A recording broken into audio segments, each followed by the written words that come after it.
Lemkin Solitaire and Equalizer seeders and planters offer disruptive innovation like vertical banding, dry and or liquid onboard fertilizer, and great prices. Go to lemkindemo.com for more information and to request a demo.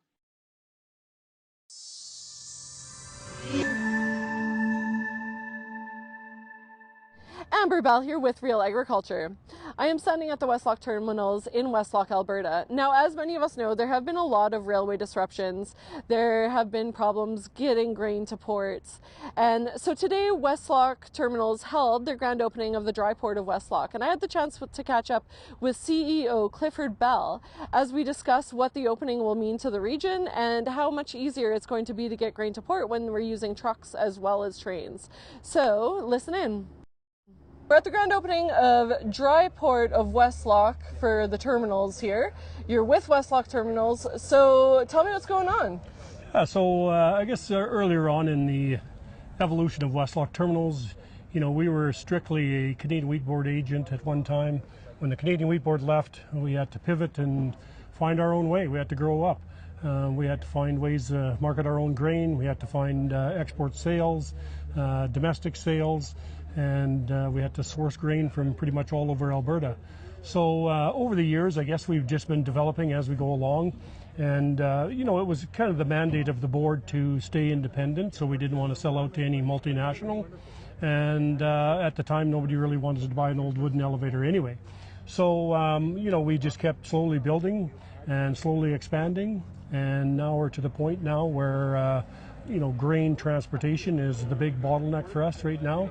And traditionally, it's always been in a hopper car to the coast of Vancouver, and that has had some limited success, I guess, over the years, as it has with every industry, every elevator in Western Canada. So we pivoted. We started doing our own trucking program and doing more domestic sales and truck direct to end user and sourcing from all points in Alberta. And then we also got into intermodal grain delivery. So, the Maersk people market grain offshore. They're the largest steamship line in the world. So we're connected with them through a company, Freight Commodities. And, it's been instrumental for us to bypass the traditional terminals in Vancouver and ship grain to export via intermodal or sea cans.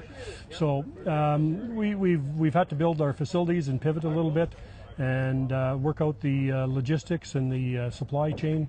So we've had to do that, and this is just today opening up this dry port is just a extension of that.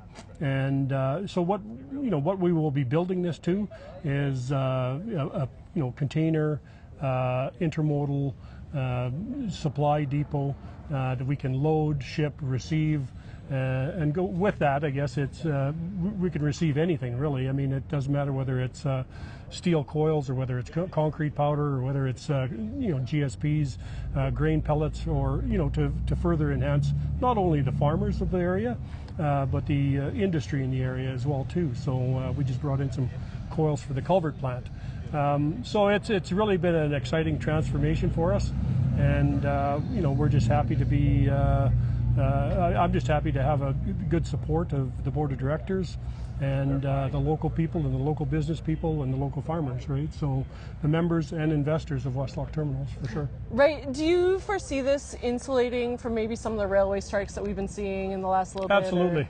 I've been in the grain business for about 40 years, and every year of those 40, there's been something that has hindered us for grain transportation. It's either a strike, a snow slide, work stoppage, something's gone on to bottleneck. And these end users that we supply in the valley, they just can't handle that. They have to have their feed, otherwise the hogs and the chickens go hungry, right? So they're very happy to be working with us on the intermodal side of things, and we're punching out a huge volume of containers out of Westlock here, so it's been very good. Yeah.